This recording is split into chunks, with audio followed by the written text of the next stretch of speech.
Magandang umaga, ngayon po ay araw ng Huwebes, November 16, 2023. Narito po muli ang update sa lagay ng panahon. Ayon sa Pag-asa, dalawang weather system pa rin ang nakakaapekto ngayon sa ating bansa.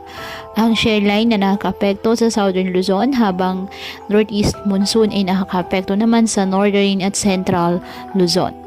Kasabay po nito ng mga localized thunderstorms kung saan nagpapaulan po sa iba't ibang bahagi ng ating bansa. Habang patuloy pa rin po na minomonitor ang isang low pressure area na sa silangan ng Mindanao, ayon sa Pag-asa, mataas po ang tsansa possibility na maging bagyo ito, posible po ngayong araw. Tatawagan itong kabayan ng Pag-asa. Posibleng lumapit ang nasabing sama ng panahon dito po sa may Eastern Visayas at Bicol region area, na kung saan magdadala po ng mga pag-ulan sa iba't ibang bahagi ng ating bansa.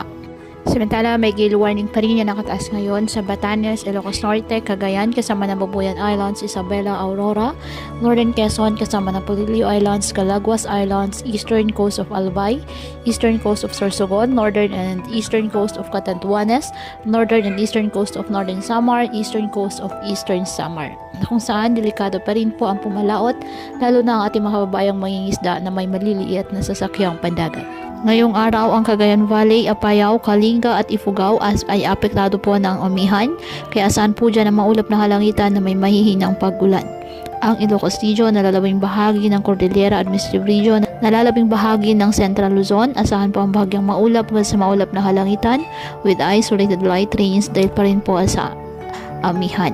Ang Metro Manila, Calabarzon, Bicol Region, Eastern Visayas, Oriental Mindoro, Occidental Mindoro, Marinduque at Romblon, apektado ng shear line, kaya asahan po dyan ang mga pag-ulan. Ang nalalabing bahagi po ng ating bansa, apektado po ng mga localized thunderstorms at ng shear line, kaya asahan pa din ang bahagyang maulap hanggang sa maulap na halangitan with isolated rain showers or thunderstorms.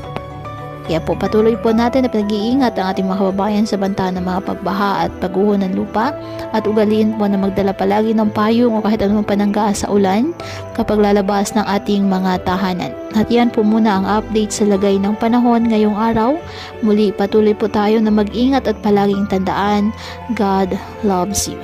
Stay safe and God bless you.